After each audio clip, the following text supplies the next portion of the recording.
Alycats and new viewers. So today is part 2 of my December 2016 favorites. And if you don't know what favorites are, that's just where I list everything I loved in the entertainment industry over the past month. And I do split these into 2 parts because I always have way too many favorites and you don't want to see a super long video. So I made it easy for you. So starting off with books I've really enjoyed over the past couple of weeks. The first one has been Through the Woods by Emily Carroll. My wifey Jennifer sent this to me, and this is an amazing graphic novel. It's a collection of, I believe, 5 stories, if I remember correctly, and they're all spooky, and they always end right before something really scary happens. But the tension and the atmosphere in this graphic novel is incredible. Every story was strong. The art style is gorgeous, as you can see. And I was actually reading this and a shower rod fell while I was reading this and it scared the crap out of me. So you know it's effective if just hearing a sound can scare you while you're reading this. And I highly recommend it if you're into graphic novels or if you're into horror. Definitely check out Through the Woods by Emily Carroll. Also sent to me by my wifey is Different Seasons by Stephen King, but I've only read Rita Hayworth and Shawshank Redemption so far. And it's a wonderful short story. They did do some changes between the short story and the film, but it's very strong. It's totally different from what I expected Stephen King's writing to be like, and I really enjoyed it. It's very short. It's only about 115 pages long, so if you can find the short story or this bind-up novel, definitely read it. It's wonderful. It's one of the best short stories I've ever read. And lastly, you haven't seen one of these in a while, is An Echo in the Bone by Diana Gabaldon. This is the 8th novel in the Outlander series, and I'm only about 300 pages in, and it's like 1200, but it's amazing so far. I love it. I'm enjoying the different perspectives, and just, you know how much I love Outlander if you've been on my channel for the last year. If you're new to the channel though, hi! I'm an Outlander addict, and you're gonna hear about it a crap ton. Now moving on to the movies I've enjoyed over the past couple of weeks. First up is Sunshine. This is a very underrated sci-fi film directed by Danny Boyle and it stars Chris Evans, Cillian Murphy, and Rose Byrne. It's about a crew of astronauts who are on the space shuttle Icarus II. They're going to the sun to reignite the sun because it's dying, and they receive a distress call from Icarus I, which Icarus I was supposed to have just crashed and burned, and no one was supposed to have survived from that.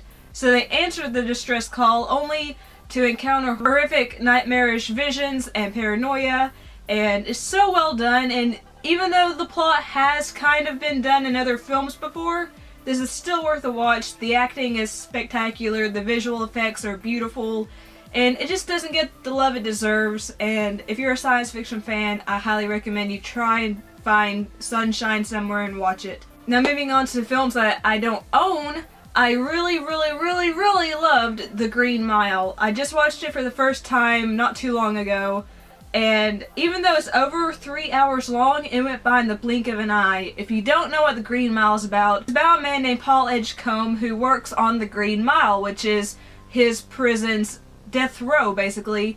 And one day they get an inmate in named John Coffey, who is played by Michael Clarke Duncan. And John Coffey's different. He's afraid of the dark, he cries easily, it seems like he feels others' pain, and it's just a wonderful, beautiful, moving story about how the prison workers bond with John Coffey and how the inmates interact with each other. And there's also a supernatural element to the story that I won't spoil if you've never read the novel or seen the movie. But The Green Mile is a tour de force by Frank Darabont, fantastic acting by Tom Hanks and Michael Clarke Duncan, and it's a must-watch film. Don't let the running time discourage you, it goes by in the blink of an eye. Next up is Finding Dory. This is the sequel to Finding Nemo, and even though it did make me tear up a little bit, this is not as emotionally devastating as Finding Nemo. But Finding Dory does stand on its own. You do not have to have seen Finding Nemo to appreciate Finding Dory, but if you have, you'll recognize some characters and it'll just make a little more sense. But Finding Dory is about a blue tang named Dory, who is voiced by Ellen DeGeneres, who has short-term memory loss. She remembers that she's been separated from her family and she wants to find them, so she goes on a journey to find her family. And it's just so cute. It's so stinking cute. and the visuals are amazing as per Disney Pixar's usual. The voice acting is incredible. The new characters add spice to the film, while the returning characters like Marlin and Nemo bring you that nostalgia if you've seen Finding Nemo. And even though it does repeat some of the story elements of Finding Nemo, it's different enough to stand on its own, and it's worth a watch, and it's very family friendly. There's nothing in here that's inappropriate for children, I would say. Just watch it. It'll make you feel good. And Baby Dory, oh my gosh, Baby Dory is the cutest thing ever. The next film I really loved, which this is a very divisive film at the moment, but that is Rogue One. I actually did a really quick review for that, which I'll have linked up here and in the description box. But I personally really enjoyed Rogue One just because it was so different from all the other Star Wars films, which I love Star Wars, don't get me wrong. But I loved the direction that Gareth Edwards took for Rogue One, and I loved that since this is the first standalone film, it felt different. It felt like a standalone film, and I loved that. So let me know what you thought about Rogue One. Did you love it? Did you hate it? Because I know some people find it boring, but I personally really enjoyed it. The next film up I super loved was Misery. This is, of course, based off a Stephen King novel, and it's directed by Rob Reiner and stars James Caan and Kathy Bates. And it's about an author named Paul Sheldon who goes driving in a snowstorm and wrecks his car. He's saved by a woman named Annie Wilkes. Annie takes him to her home and nurses him back to health. And it seems innocent at first. She's, saying, "I'm your biggest fan." But he's like, she's nice, she's taking care of me. But then things slowly start to evolve, and Annie starts to show that she has quite a temper on her, and things become very creepy. And this is an excellent reflection on celebrity obsession and how we can become so fixated on a certain person or a certain aspect of media that it encompasses everything we know and everything we love. And it's scary because I'm like, oh my gosh, I'm a fangirl. What if I turn out to be like Annie Wilkes? I'm not like Annie Wilkes, okay? But the acting in this film is phenomenal, especially by Kathy Bates. The hobbling scene, which everyone knows by now, is just as brutal as you would think it is. And it's just something you need to watch. Anybody that has not seen Misery, please watch it. It's one of the most fantastic Stephen King adaptations to date, and it's just so good.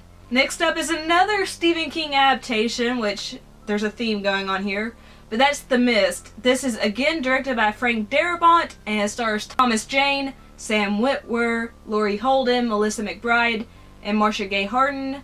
And it's the story about this small town that is enveloped by a mysterious mist, and Thomas Jane and his young son are at a convenience store when this happens. They lock up the convenience store because one of the townspeople runs in screaming that there's something in the mist. He's covered in blood. And they start seeing these mysterious creatures in the mist, and if you go outside, you're basically dead. And this film just captures the feeling of claustrophobia and paranoia really well. You can see how it starts to affect the townspeople with them being locked up in the convenience store, and you start to see them start to distrust each other, and they're wondering what the hell's happening, what brought this on. And even though the acting can sometimes be hammy, the effects are very definitely CGI. It's still a fantastic film. I loved it, and that ending is one hell of a gut punch. I'm so clumsy, guys. Seriously, I just tripped over something and fell in the chair. The last film I really enjoyed for the past couple of weeks has been I Am Not a Serial Killer. This is based off the novel of the same name by Dan Wells, which I actually read beforehand. And this is a very faithful adaptation. If you've read the book, you're going to know pretty much what's going to happen in the film, but it's still really enjoyable. It's about the story of a young man named John Wayne Cleaver who has the tendencies of a murderer, but he has a set of guidelines he follows so he won't become a serial killer. And he starts noticing these murders happening around his town, and he's fascinated by them. He's trying to figure out who the serial killer is in the town. And this movie and book veers in a very different direction than what you think it's going to go in. And it's very well done. And the film stars Christopher Lloyd, who we all know as Doc Brown from Back to the Future. He is phenomenal in this film. And it's really enjoyable. It's gross. It's disturbing. But it's so much fun. And if you haven't read the novel, you can totally watch the film and appreciate it for what it is. If you have read the novel, you can see that it's a faithful adaptation, but it changes just enough so it's not a retread of the novel. And I definitely recommend it. It's currently streaming on US Netflix, so if you have that, watch it. Now for games I've been playing, really I've only been playing The Last Guardian, and I love it. Some people have issues with this game, and I understand why. There are definitely flaws with this game. First off, the camera will screw you over so many times. Second off, some people see this as a flaw, some people see this as a great addition to the game, but that's the bond with Trico and commanding Trico. Basically, your relationship with Trico is like if you get a puppy or a dog that needs to be trained, and you have to develop a bond and you have to tell the creature, you know, hey, do this. You might have to say it several times. That's what this game is like. But you form such a close bond with Trico, and you just help each other out, and it's wonderful. The graphics are beautiful, and I actually did a gameplay stream of this, so you can actually watch that if you'd like. You can hear me screaming and cussing and being stupid. But I'm really enjoying The Last Guardian, and I'm really scared about the ending, guys. I know Team Eco's games. I've played Eco. I know what happens with Shadow of the Colossus. I'm scared to know what the ending of this game is.